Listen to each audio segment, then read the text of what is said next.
के पास कुछ ऐसी मिसाइलें भी हैं जो कि दुनिया के बेहतरीन से बेहतरीन एयर डिफेंस को नेस्तनाबूद कर सकती है। बिल्कुल ऐसा ही हुआ ईरान पर इजरायल के हमले के दौरान, जिसकी कल्पना ईरान ने बिल्कुल भी नहीं की।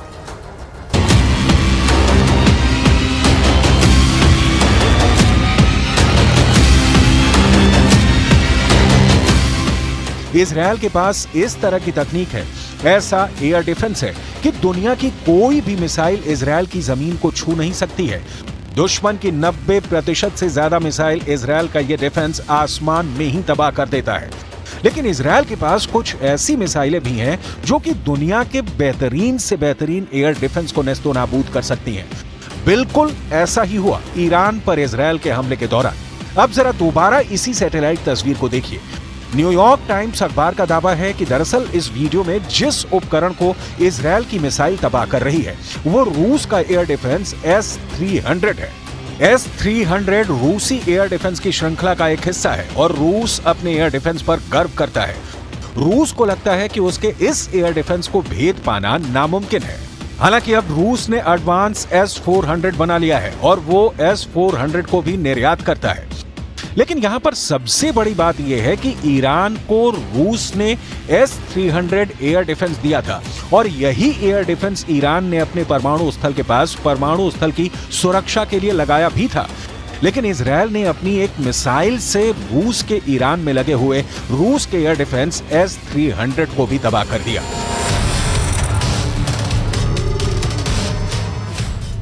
इसका मतलब साफ है कि इजरायल ने ना सिर्फ ईरान को चुनौती दी बल्कि इजरायल ने पुतिन का भी अहंकार तोड़ दिया। इजरायल ने रूस के तकनीकी गर्व को भी धूल में मिला दिया। कई अखबारों ने दावा किया है कि इजरायल ने S-300 बैटरी के रडार सिस्टम को क्षतिग्रस्त किया है। सबसे बड़ी बात यह है कि इजरायल ने ईरान को यह चेतावनी दी है कि उसकी मिसाइल के पास ऐसी क्षमता है कि वो पल भर में ईरान के पूरे परमाणु कार्यक्रम को नष्ट कर सकता है। लेकिन इसके बावजूद भी उसने ईरान के परमाणु कार्यक्रम को नष्ट नहीं किया है। इजरायल ने इस बात का सबूत देने के लिए ईरान के परमाणु संयंत्र की सुरक्षा में लगे S-300 एयर डिफेंस को नष्ट कर दिया है। यानी इजरायल का संदेश यह है कि जब वो इजरायल ईरान के एयर डिफेंस को नष्ट कर सकता है तो इजरायल के परमाणु संयंत्रों को नष्ट करना उसके लिए बच्चों का खेल है। सबसे बड़ी बात यह है कि जैसे इजरायल ने यह हमला किया उसके बाद ईरान के राष्ट्रपति रईसी बिल्कुल खामोश हो गए। इजरायल के हमले के बाद ईरान के राष्ट्रपति ने एक कार्यक्रम में हिस्सा लिया था और उन्होंने भाषण भी दिया था। लेकिन उस भाषण में एक बार फिर उन्होंने इजरायल के हमले का जिक्र नहीं किया। मतलब बिल्कुल साफ है कि ईरान भी नहीं चाहता है कि अब इस मामले को टूल दिया जाए। सवाल यही उठता है कि क्या ईरान ये समझ चुका है कि इजरायल की टेक्नोलॉजी के मुकाबले अभी भी उसकी क्षमताएं काफी कम हैं, इसलिए अब वो खामोश हो गया है। सिर्फ यही नहीं, international newspaper wall street journal ने एक और बहुत बड़ी खबर का खुलासा किया है। इस अखबार में दावा किया गया है कि जब ईरान ने 300 से ज्यादा बैलिस्टिक मिसाइल, क्रूज मिसाइल और ड्रोन के साथ इजरायल पर हमला किया था, उस वक्त अमेरिका के अंदर मौजूद रक्षा विभाग सक्रिय हो गया। अमेरिका के राष्ट्रपति जो बाइडेन को इस बारे में जानकारी भी दे दी गई थी। जो बाइडेन भी एक एक गतिविधि पर निगाह रख रहे थे और इजरायल की हिफाजत के लिए पूरी तरह से संकल्पबद्ध नजर आ रहे थे। वॉल स्ट्रीट जर्नल की खबर के मुताबिक उस वक्त अमेरिका का एयर डिफेंस ईरान की सिर्फ 50 मिसाइल और ड्रोन को रोकने में सक्षम था और संभावित खतरे को देखते हुए फौरन अमेरिका, इजरायल, फ्रांस और ब्रिटेन ने मिलकर एयर डिफेंस के दायरे को बढ़ाया और 300 से ज्यादा मिसाइल और ड्रोन के हमले को नेस्तो नाबूद करने में एक बड़ी भूमिका अदा की। प्रक्रिया धीमी करते हुए नजर आने लगा है।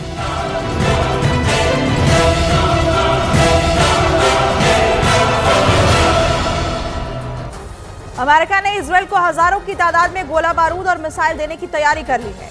इजरायल इससे खुश है, लेकिन बेंजामिन नेतन्याहू के लिए यह बहुत बड़ी बैड न्यूज भी है, क्योंकि अमेरिका ने इजरायल को साथ ही एक ऐसी सलाह दे दी है जिससे इजरायल ये युद्ध हार भी सकता है।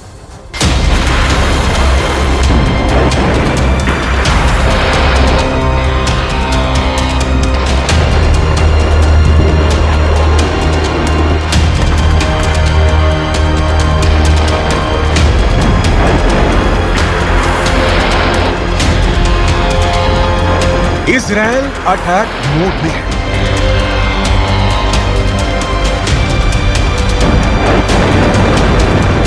ईरान पलटवार की तैयारी में है।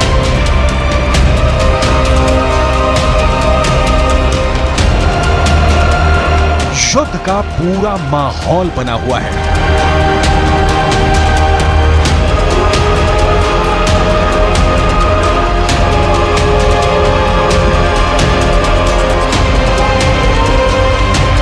मिसाइलें तनी हुई हैं।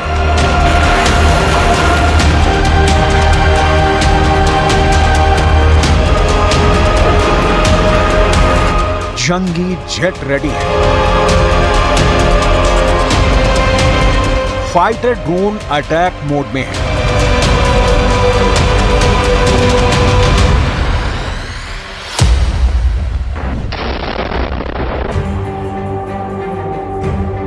दो कट्टर दुश्मनों में आर पार की जंग की नौबत किसी भी वक्त आ सकती है, मगर इस टकराव में जो बड़ा ट्विस्ट आया है उसे समझने के लिए ट्रिगर पॉइंट पर चलते हैं। अप्रैल महीने की पहली तारीख सीरिया के दमिश्क में बारूद बरसा, ईरानी दूतावास दहला। ईरान ने हमले के आरोप सीधे इजरायल पर लगाए। इजरायल हमले से इनकार करता रहा। अमेरिका ने तो खुद को दमिश्क हमले से दूर दूर तक अनजान ही बताया। दमिश्क अटैक के जवाब में ईरान ने सैकड़ों ड्रोन और मिसाइल की बौछार इजरायल पर कर दी। ईरानी हमले से अमेरिका ने इजरायल को कवर दिया। सुपर पावर के साथ नाटो कंट्री भी इजरायल के कवच बने। इसके बाद जब ईरान के शेखरी बेस को धुआं किया गया, तब भी अमेरिका ने हमले पर आधिकारिक बयान नहीं दिया। इजरायल की इराक स्ट्राइक से भी अमेरिका ने दूरी बना रखी है। इसके मायने क्या है? क्या युद्ध में इजरायल अकेले फंस गया है? क्योंकि अमेरिका तो फिलहाल किसी युद्ध में उलझने के लिए तैयार नहीं है। अमेरिकी डिफेंस फोर्सेस की सीक्रेट मीटिंग में क्या तय हुआ है? क्या इजरायल ईरान के टकराव से शुरू होने वाला महायुद्ध टल गया है? ये कहना तो मुश्किल है कि ईरान इजरायल शांति धारण करने वाले हैं, लेकिन अमेरिका इस बारूदी फसाद में फंसने से बच रहा है। ये दावा पूर्व अमेरिकी सैन्य अधिकारियों की रणनीति के आधार पर किया गया है, जिसके मुताबिक अमेरिका की सेनाएं मिडिल ईस्ट में बड़े युद्ध के लिए तैनात नहीं है। अगर संकट गहराता है तो पेंटागन को क्षेत्र में सैन्य जरूरतों के बारे में दोबारा विचार करना पड़ सकता है। डोनाल्ड ट्रंप के राष्ट्रपति कार्यकाल में मिडिल ईस्ट के उप सहायक रक्षा सचिव माइकल मुलरॉय ने एक बयान में कहा है कि मुझे नहीं लगता कि हमारे पास वो सभी ताकतें हैं जो हम इजरायल का समर्थन करना चाहेंगे अगर उनके और ईरान के बीच सीधा युद्ध होता है। माइकल मुलरॉय से अमेरिकी फोर्सेस के टॉप कमांडर की राय भी मिलती जुलती है।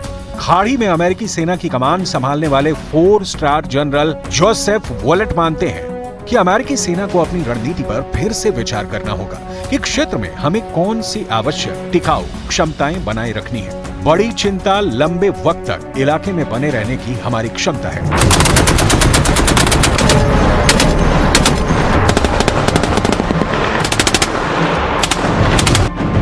सुपर पावर अमेरिका की मुश्किलें इतनी भर नहीं। इजरायल के साथ युद्ध में कूदने की बजाय अमेरिका का फोकस किसी और फ्रंट पर है। खाड़ी मुल्कों में तैनात अमेरिका के मौजूदा जनरल माइकल एरिक हाल में ही एक मैसेज के जरिए अमेरिकी सांसदों को यह जानकारी दी कि उन्होंने अपनी सैन्य क्षमता बढ़ाने की गुजारिश प्रेसिडेंट बाइडेन से की थी, जिसका जवाब देते हुए पेंटागन ने खाड़ी से ज्यादा चिंता चीन से मिल रही चुनौती को बताया था। मतलब ये कि इजरायल का साथ देने की बजाय मौजूदा वक्त में अमेरिका चीन से निपटने में जुटा है। इसके साथ अमेरिका की सबसे बड़ी कमजोरी का भी पर्दाफाश हुआ है। जनरल माइक एरिक ने लिखित रिपोर्ट में जानकारी दी कि एशिया महाद्वीप में अमेरिकी खुफिया नेटवर्क बेहद कमजोर हुआ है। सुपर पावर को एक्सपर्ट एजेंट नहीं मिल रहे हैं। अमेरिकी फोर्सेस को ट्रांसलेटर की भी किल्लत झेलनी पड़ रही है। युद्ध में अमेरिका को ये कमियां बहुत भारी पड़ सकती हैं।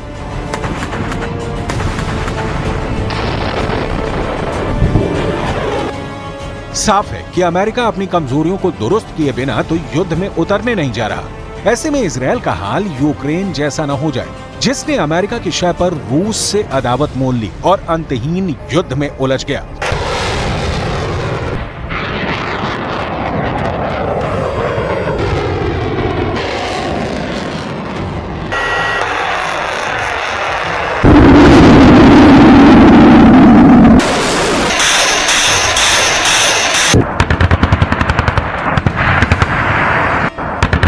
अगर अमेरिका वॉर में नहीं आया तो इजरायल अकेले कितने दुश्मनों से भिड़ेगा, इसे समझना होगा।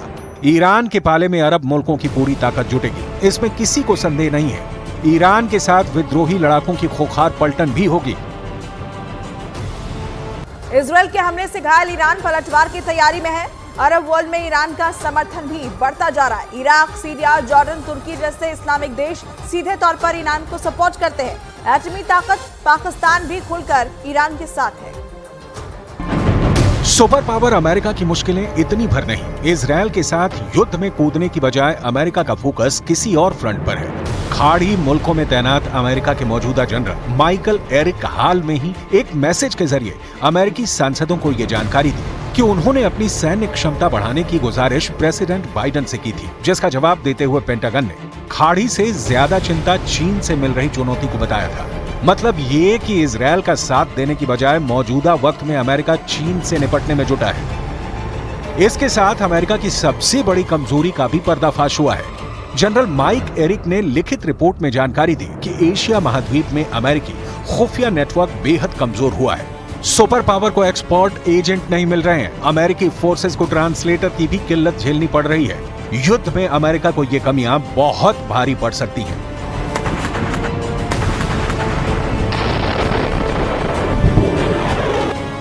साफ है कि अमेरिका अपनी कमजोरियों को दुरुस्त किए बिना तो युद्ध में उतरने नहीं जा रहा। ऐसे में इजरायल का हाल यूक्रेन जैसा न हो जाए, जिसने अमेरिका की शय पर रूस से अदावत मोल ली और अंतहीन युद्ध में उलझ गया।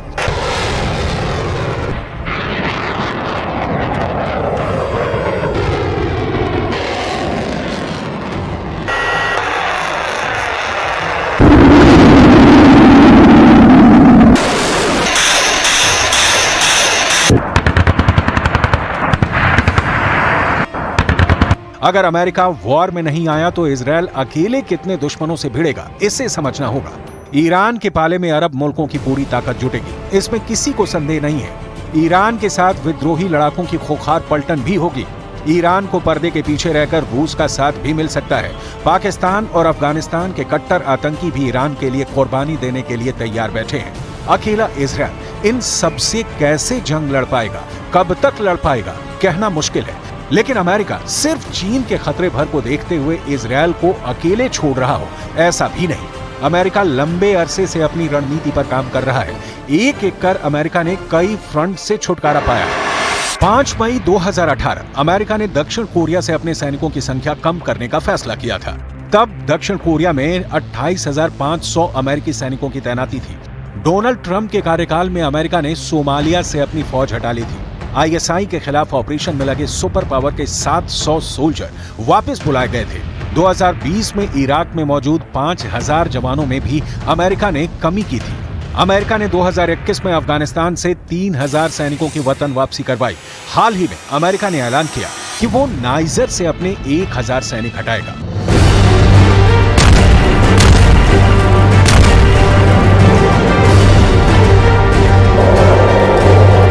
अमेरिका ने पश्चिम अफ्रीकी देशों से सैनिकों की वापसी का पूरा प्लान बना रखा है। यही रोड मैप आगे मिडिल ईस्ट में भी लागू हो सकता है।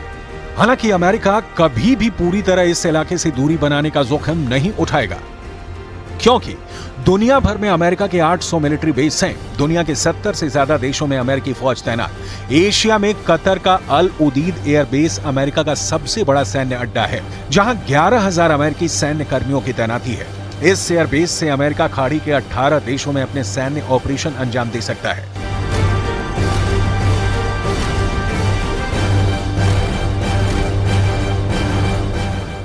मगर अमेरिका के लिए यही सैन्य तैनाती मुश्किल की भी वजह बनती है। खाड़ी में मौजूद तमाम आतंकी गुट इन अड्डों को आए दिन टारगेट बनाते हैं। अमेरिका को दुश्मन चुनने की जरूरत भी नहीं पड़ती, उससे दुश्मनी मोल लेने खुद ब खुद आ जाते हैं।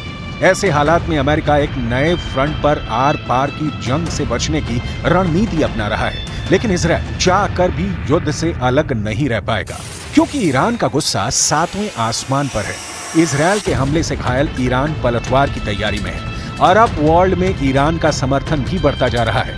इराक, सीरिया, जॉर्डन, तुर्की जैसे इस्लामिक देश सीधे तौर पर ईरान को सपोर्ट करते हैं। एटमी ताकत पाकिस्तान भी खुल